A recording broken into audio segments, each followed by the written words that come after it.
Um, First of all, congratulations to the entire cast for this new project. Question lang kay Sir Ronnie.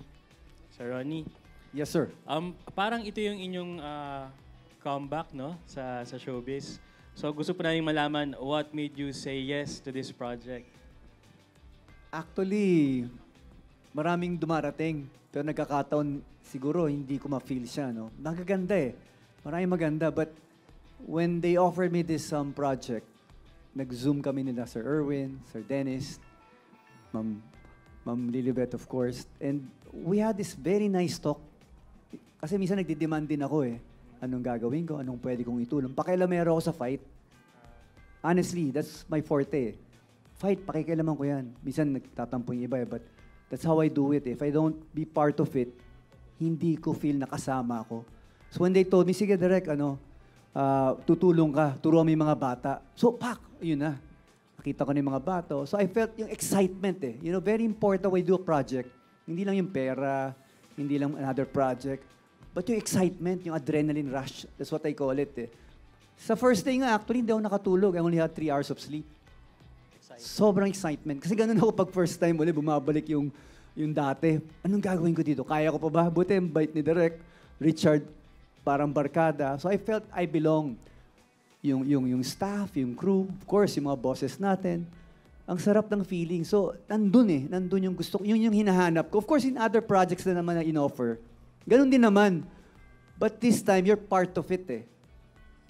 Pag nandun lang ako, hindi ako kasama, I don't feel good about it. Pupunta ka lang sa set, upo ka, tapos na. Ang gusto ko, inaalam ko yung pwede mangyari. Tapos susundot ako, baka pwedeng idagdag to, pwedeng ilagay ito. Nagsasuggest ako, and they're open to that. Natutuwa ako doon, yung bang, uy, may sense yung sinasabi ni Ronnie, di ba? So, yun ang nagbigay ng kahalagan dito sa project na to. At yung suporta ng network sa amin.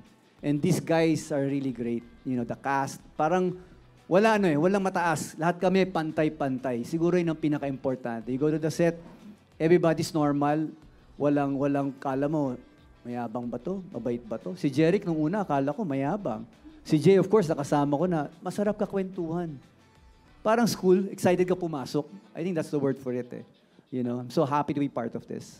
At saka po yung parang yung character niyo parang tailor fit sa inyo eh. Yung sa teaser kanina, parang meron pa yung training ng mga Realest Boys. So during that, sa pag-shoot noon, kamusta po yung lima? Ano po nagustuhan niyo dun sa... Una, siyempre, yung gulat eh. I think yung nagugulat sila sa gagawin ko. Kasi tailor-made sa akin to eh. Because I teach martial arts by nature, di ba? Nagtuturo ko sa mga bata. So when I teach them, may mga adlib din ako na may hataw, may tulak, may sindak. So nababahagi ko na maganda ngayon yun. Hindi lang sa kanila, pati sa mga viewers. May lessons eh. Yun ang importante rito, no? May matututunan sila. Hindi lang puro forma, yung pinagdadaanan ng mga bata, hinuhugot nila direct. So yung ingredients rin is very important. Makaka-relay ka, you know? Yun ang gusto ko dito. You can relay. Like my role, you know, those instructors, martial arts group, yung mga fans ko, hahanapin nila yung ganito. Hindi yung adorno ka lang na pop in, pop out. But may mission ka. At maganda yung mission ko dito. Kanina, tinanong kayo kung anong may advice nyo sa mga batang Riles. Pero ano naman po nagustuhan nyo sa mga batang Riles during yung parang shooting nyo ng training nyo dun sa parang Boys Town? Ako yung unang-una, no, when I teach a student or an artist, I always look at the time. Yung oras, kung ano sila darating. Kasi doon mo makikita kung interesado sila o hindi eh. At sino magpapaiwan. You know, these guys, when we push them, I brought some instructors from other discipline, no? From other styles. When we assess after all the training, sabi niya, brother, maestro, ang babait ng mga bata, ah.